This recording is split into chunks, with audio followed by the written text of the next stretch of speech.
वो है एनटीपीसी। जरा इसका चार्ट पुल अप करिए, 1 मंथ और फिर 3 मंथ चार्ट पुल अप करिए। रैली स्टॉक में शुरू हुई थी 24 फरवरी को। 24 फरवरी को आपको याद होगा यूक्रेन वॉर के बाद बाजार ने एक बॉटम बनाया था। वहां से अगर अब तक देखें तो 31% की रैली इस काउंटर में आ चुकी है।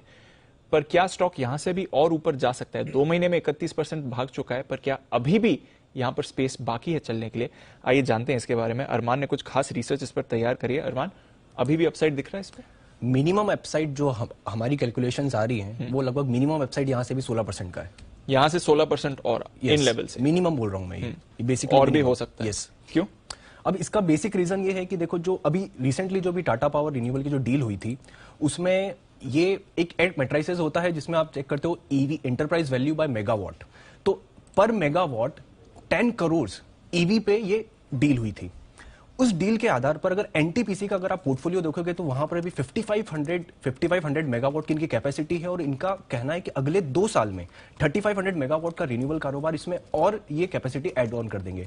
उस हिसाब से अगर आप इनका ईवी निकाल के देखें जो सिर्फ रिन्यूएबल कारोबार से आएगा वो लगभग 91,000 करोड़ का हो जाएगा। और एनालिस्ट का यह मानना है कि जो नॉन रिन्यूएबल कारोबार है उसका वैल्यूएशन अगर आप मेगावाट बाय ईवी देखेंगे तो उसको 5 का मल्टीपल दिया जाता है, 5 करोड़ पर मेगावाट। दूसरी जो कैपेसिटी है जो नॉन रिन्यूएबल कारोबार की है वो लगभग 63,000 करोड़ की है, 63,000 मेगावाट है। उस हिसाब से अगर आप कंपनी का वैल्यूएशन करेंगे तो जो वैल्यूएशन ईवी जो कंपनी का आता है वो लगभग 4.1 लाख करोड़ आ जाता है और मौजूदा ईवी क्या है 3.5 लाख करोड़। उसी हिसाब से मिनिमम पोटेंशियल तो 16% का यही बन जाता है। अब यही नहीं, इसके साथ साथ आपको यह भी देखना है कि कंपनी आगे के प्लान क्या बता रही है। कंपनी आगे ये बोल रही है कि FY23 में कंपनी लगभग 22,000 करोड़ का कैपेक्स करने वाली है और मजे की बात और अच्छी बात उसमें यह है कि उसमें 40 से 50% जो कैपेक्स होगा वो रिन्यूएबल कारोबार में किया जाएगा। उसी के साथ साथ अगर आपका कंपनी का लॉन्ग टर्म टारगेट देखें तो कंपनी का लॉन्ग टर्म टारगेट है 2032 तक लगभग 60,000 मेगावाट जो रिन्यूएबल कैपेसिटी है वहां तक वो पहुंचा देंगी। उस कारण ये सब चीजें देखते हुए इसमें अच्छी खासी पोटेंशियल हमें इस स्तर पर भी दिख रही है।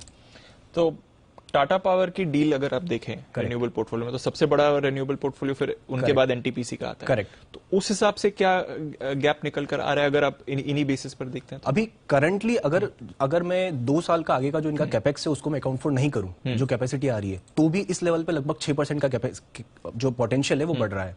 और अगर मैं 2 साल का जो कैपेक्स करने वाले हैं जिससे 3500 मेगावाट का रिन्यूएबल का कारोबार इनके पास वापस आ जाएगा तो इनकी टोटल कैपेसिटी हो जाएगी 9,000 मेगावाट की हो जाएगी जो रिन्यूएबल से आएगी।